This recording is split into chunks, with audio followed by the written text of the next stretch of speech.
Back to the starting lineup with Scott Purrier, Ned Reynolds, and Art Haynes on your home for the St. Louis Blues. 102.1 The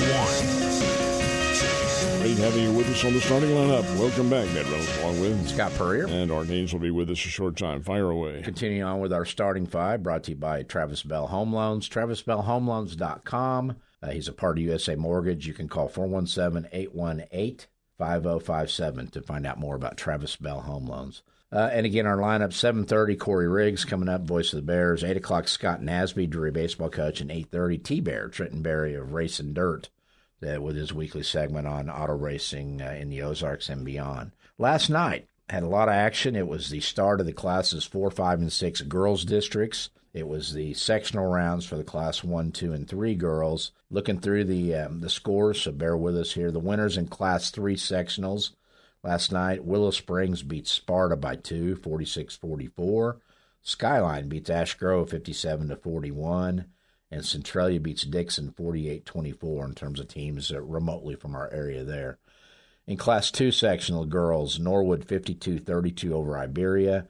Marionville 63-38 over Greenwood. Kind of thumps the Lady Jays there. This Marionville team playing very good basketball right now.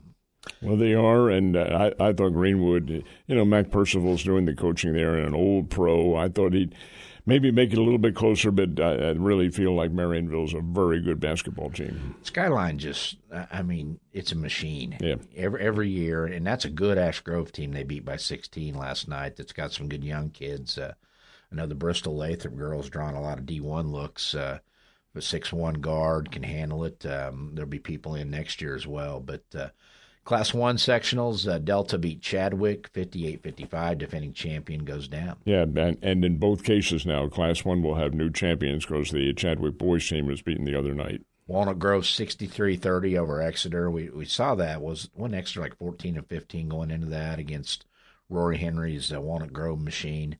And then St. Elizabeth beats Wheatland 65-46. So that's your classes 1, 2, and 3 girls sectionals last night. Class 1, 2, and 3 boys are tonight in those sectionals. The matchups are Class 3, Mountain View Liberty versus Seymour, and New Heights Christian versus Skyline. In Class 2, Eugene versus Hartville, and Crane versus Lockwood. And then in Class 1, Bunker versus Billings, and Dadeville versus Wheatland. Where is the Bunker Billings game? I think that's in Van Buren. I didn't put the sites down. I think that's right. I think it is. I know the Hartville Eugene's in Lebanon on that one too, so... Now, last night was the start of the classes 4, 5, and 6 girls districts, and out at Hillcrest, down at Republic in the girls district, the scores: Kickapoo 98, Neosho 25, Ozark 58, Branson 41, Republic 58, Waynesville 34, and Nixa 54, Glendale 29. So seeds held true down there. It looks like you'll have on Wednesday night Kickapoo, Ozark, Republic, Nixa matchups in the semifinals. That ought to be good for crowd and attendance with those 4 going at it. In the Class 6, District 6, we mentioned this only because Joplin and Carthage are in that, and they both lost to Kansas City schools. I bet they were just thrilled to have to go play somewhere up in Kansas City for their district.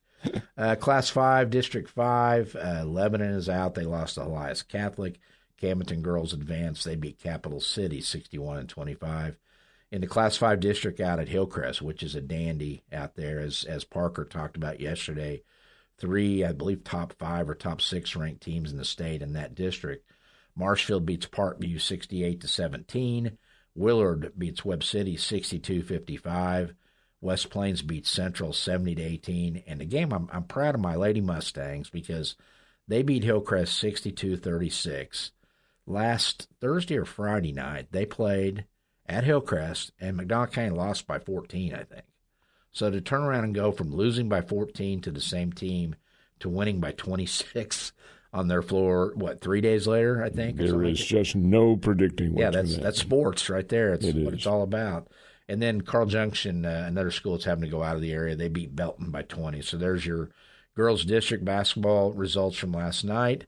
Tonight, the boys take center stage. It's classes 4, 5, and 6 districts. Your Class 6 schedule at Kickapoo, boys, tonight. Number 1 seed Kickapoo versus 8 Joplin at 4 o'clock.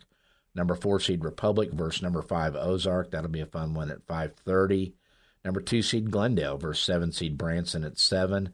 I think Parker said Branson's won, 16, 17? Something in a row, yeah. And they're the 7th seed in that district. And then number 3 seed Nixa against 6 seed Neosho at 8:30. Those two just played Friday night, and Nixa beat them, I think, 20-plus in that one at Nixa. So semis in that district on all the boys' districts are Thursday, finals on Saturday. In the Class 5 out at Willard, boys action tonight. Hillcrest, the number 1 seed versus McDonald County at 3:30. 4 seed Parkview versus 5 seed Central at 5. 2 seed Carl Junction versus 7 seed Marshfield at 6:30. And 3 seed Webb City versus 6 seed Willard and the host at 8 o'clock. And then the Class 4 up at Bolivar. You've got 4 seed Mountain Grove versus 5 seed Warsaw at 6. 3 seed Stratford versus 6 seed Buffalo at 7:30.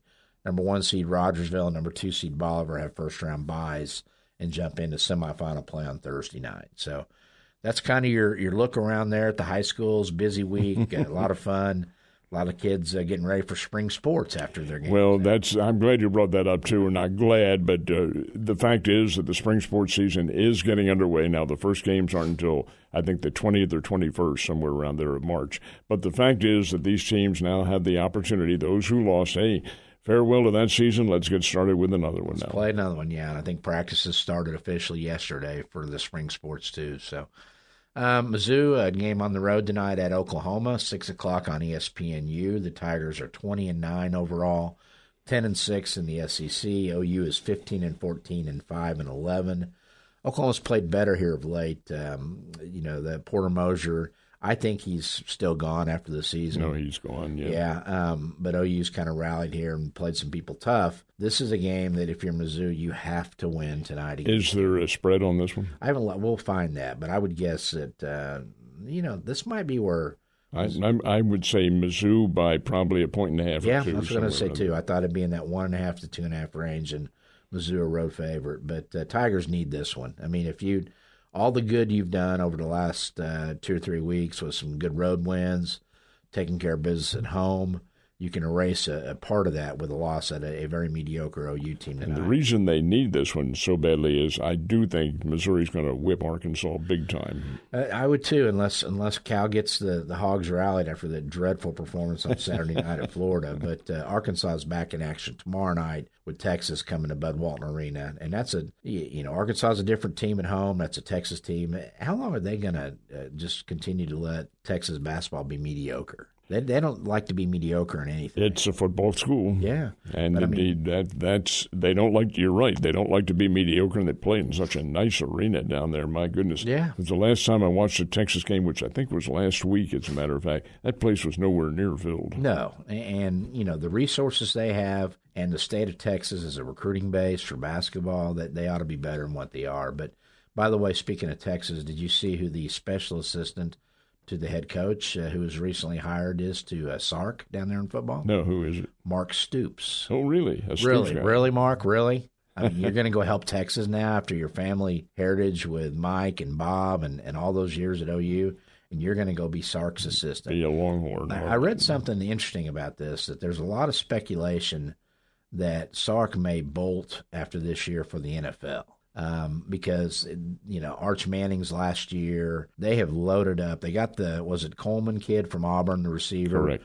Paid him about $2 or $3 million to come in NIL, which is high for a receiver. But it looks like Texas is loaded up, and this is going to be their run. And if they don't do it, they're not going to do it. And so there's speculation that they may have hired Mark Stoops to be the special assistant, kind of see everything, and then be a candidate if Sark bolts next year. Do you have their 2026 schedule in front of you? I do. Well, I don't. We can call it up, though. But I know that, they don't back down from playing good people. No. Give them credit for that. But I wondered if Alabama and Georgia and people like that, I think maybe Georgia is on their schedule, come to think of it.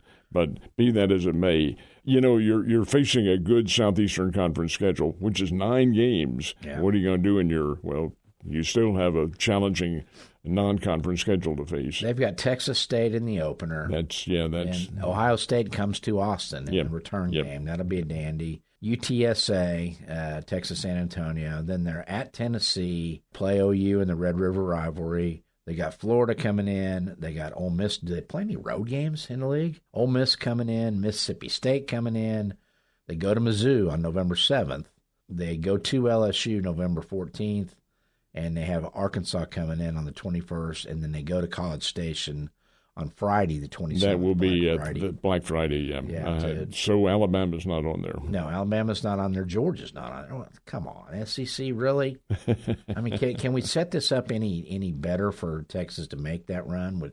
How do you have a schedule where Alabama and Georgia aren't on there? Well, they do it annually, and it's separated by years, and the computer, I guess, is what puts it together. Unbelievable. Oh, well, a computer and plus the SEC commissioner who decides we need that championship game money. But, yeah, they're set up for a run this year, and if they don't get it, think Sark may be bye-bye there. So let's take a break, speaking of bye-bye, and come back and talk some Bear sports. You're listening to The Starting Lineup. Great to have you with us. Don't go away. Back in a second. You're listening to The Starting Lineup with Scott Purrier, Ned Reynolds, and Art Haynes on 102.1 The One.